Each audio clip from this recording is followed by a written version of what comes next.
All right, what's up, everyone? Okay, next up, we're going to be talking about levels of pleasure. Okay, we talked uh, previously about the idea we're created to connect to God. That is the highest pleasure, and that is our goal.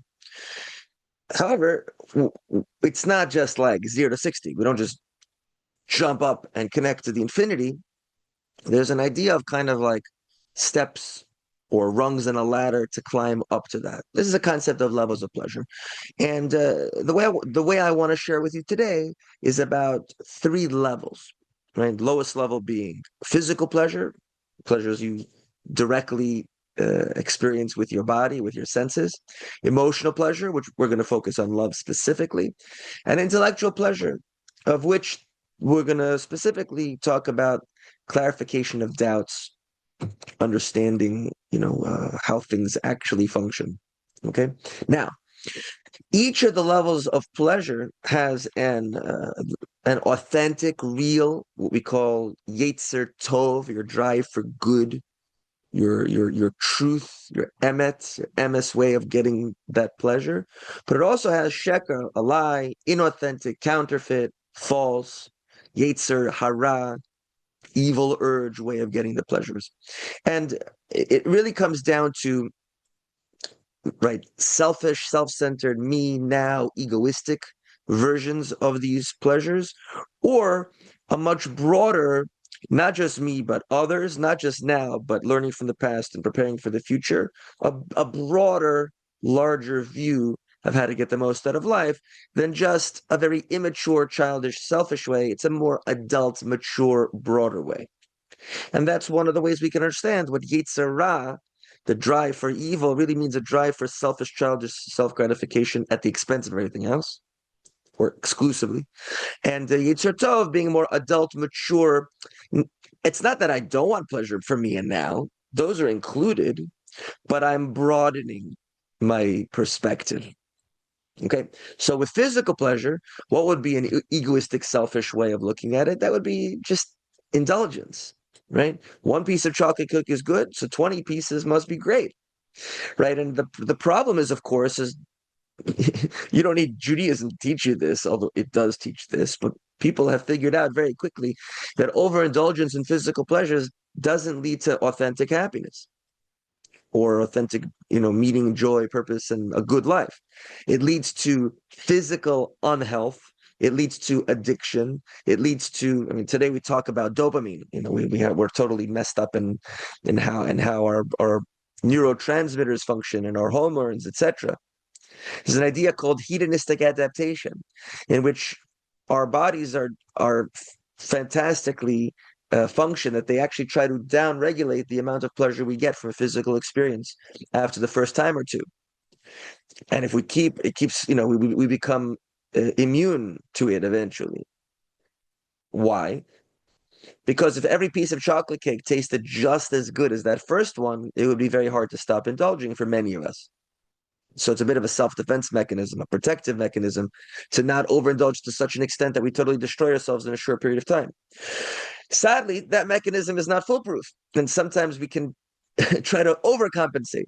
Yeah, that second piece wasn't as good as the first one. So I'll have three at once, and so on and so forth.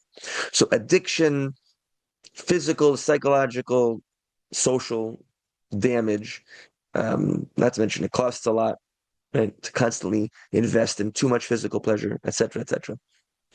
So all that's bad. Everybody knows that. We still fall for it, but it's very obvious and clear to us. So what would be the Yetzer Tov, the good, the proper, the truthful way to get physical pleasure?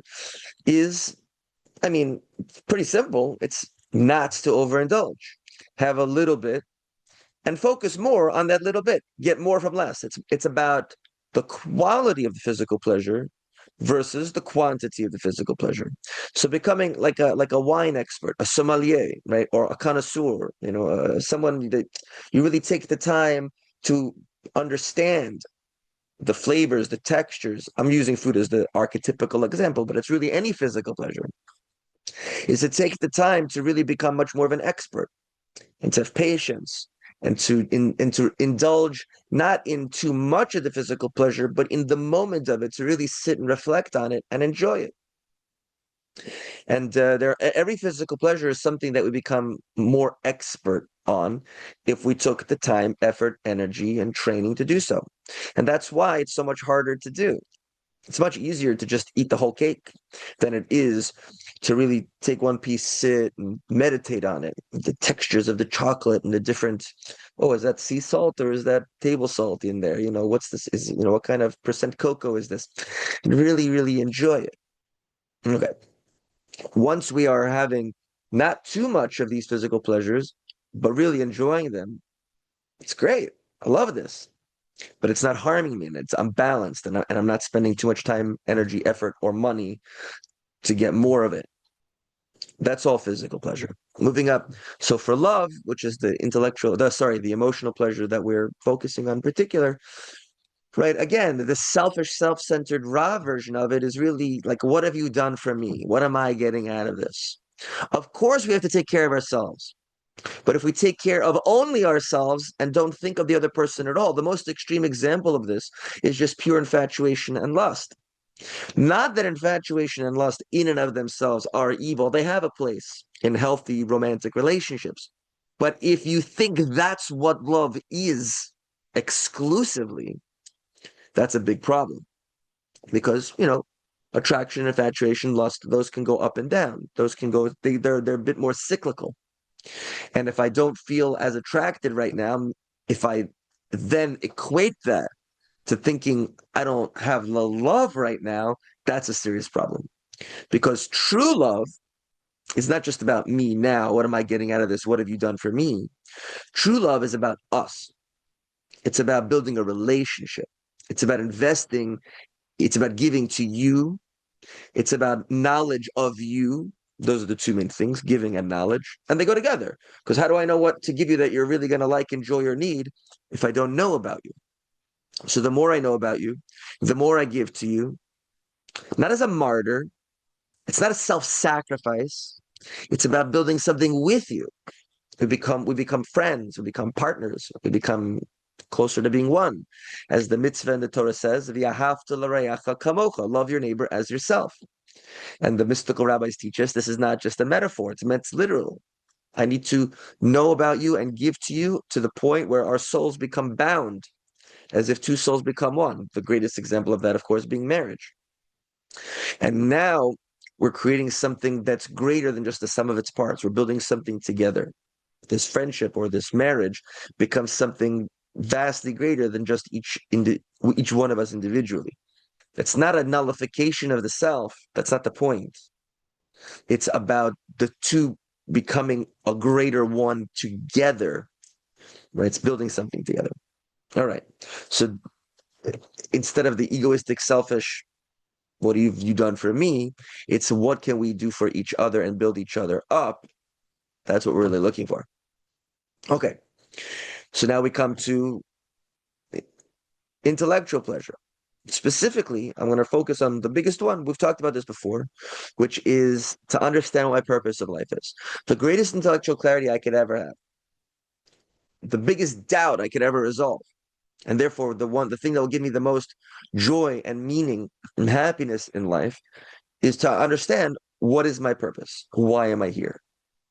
Now, to get that authentically, I have to recognize that certainly from a Jewish perspective, although I think you can argue this from many different angles, is that there's something above me that created me for this purpose.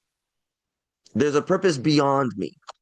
Most people recognize that if I connect to something bigger than myself, that's a greater joy and meaning in life. What Judaism teaches is that there's a greatest possible thing you can connect to, which is the infinite source of all meaning, joy, purpose, and pleasure.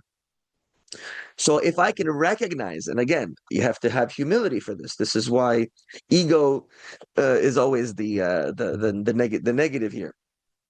If I can be humble and recognize that there's a purpose that's beyond me that was given to me, not of my own choice, but by attaching to that purpose, I can get the greatest joy in life. Understanding what that purpose is in and of itself a tremendous pleasure. Clarifying that I have purpose, understanding what it is, that's fantastic.